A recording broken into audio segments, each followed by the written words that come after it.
Last night, we almost died in a car accident. We just had a bad car accident, like a really bad fucking car accident. But it was pretty scary. Today we're going to be talking you through that story and what we learned from that. Right now, you watching this video is an absolute miracle because we definitely shouldn't be here. It's 10 p.m. last night and we're sitting in the back seat of a forward trek too. We've put our eye masks on and we're finally getting some sleep after running 7 marathons through the desert to raise money for cancer research. All of a sudden, our bodies are zapped forward and we hear a bang like nothing else we've ever heard before. Everything for the next 5 seconds was a daze. Dom and Geordie, our team in the front seat, were screaming and trying to get out the window. We lift up our eye masks, we see smoke everywhere.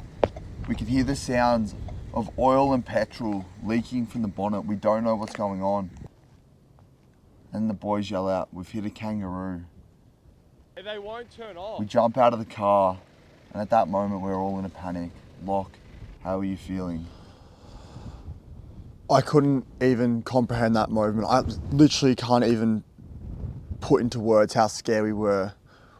I started screaming, "Get your things out of the car, get all your valuables out of the car." Everyone was panicking. We had been traveling at 100 kilometers per hour on a freeway, overtaking a road train.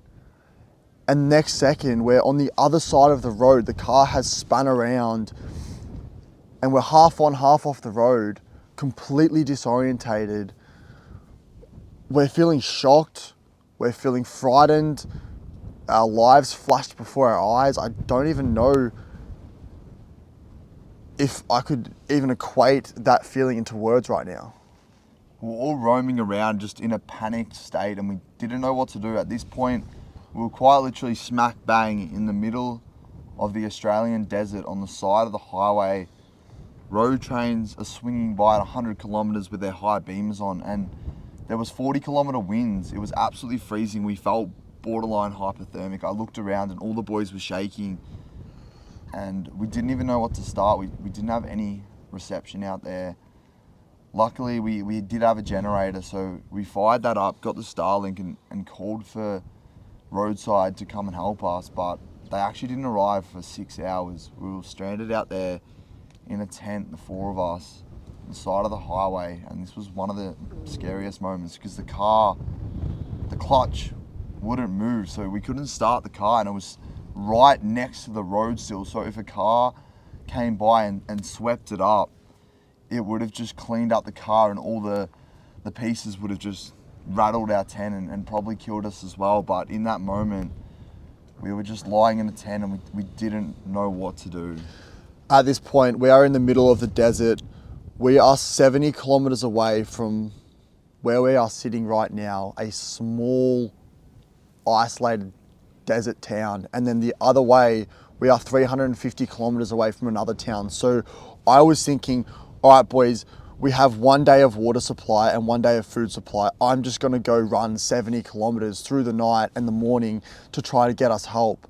And the boys say, "Locke, don't be stupid. If you actually, something goes wrong in this desert run, 70 kilometers, you're already injured. You've already got a torn meniscus in your knee from doing 7 marathons in 7 days. If you go down, no one can save you out there." So we stayed, we waited, all snuggling into this tight tent.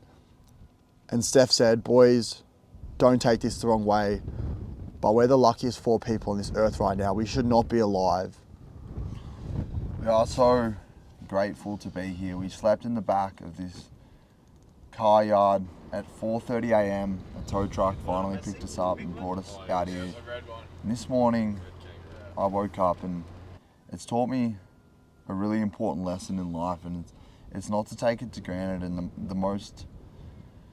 the greatest gift of life is actually life itself. Sitting there this morning with the boys and just having water and cold oats, I've never felt so grateful in my life to be here. If you are watching this video right now, you've made it this far, please just hang on to the next thing I say. And that's take every little opportunity in your life and grab it. Grab it with both hands. Chase after your goals. Go home today and hug your mum harder. Say to your friend, I'm so grateful for you, because in the flash of an instant, we could have been gone like that. And that is the scariest thing in life. Everything was going our way. We built up a social media of over 750,000 followers. We ran across Australia. Then we just ran across the desert and raised another $10,000 for cancer research. We're on the top of the world. And just like that, it's all taken away. So go away from this video and just remember that if you go through hardship in life, it's not what you want, but it's what you need. We didn't want to get in a car accident. We didn't want to do that. Why would anyone want to get into a fatal car accident where the people who picked us up said it was a miracle for all of us four to be walking on this earth? But it's what we needed to give us perspective. And now we're going to live life a little bit slower on our own terms and be grateful for this second opportunity. A cat gets 9 lives, and we're so blessed by God or a higher power or whatever you believe in to have 2 lives. So if you are still watching, please follow along, because over the next 2 years, we are going to push ourselves to the limit and continue to raise funds for cancer research, where we know back at home so many of our fans have lost their loved ones. We will chase our dreams.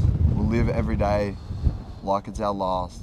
We'll hug our mum and tell her how much we love her. So make sure that you do the same, and please follow along to see our journey over the next 2 years, where we live life to its fullest.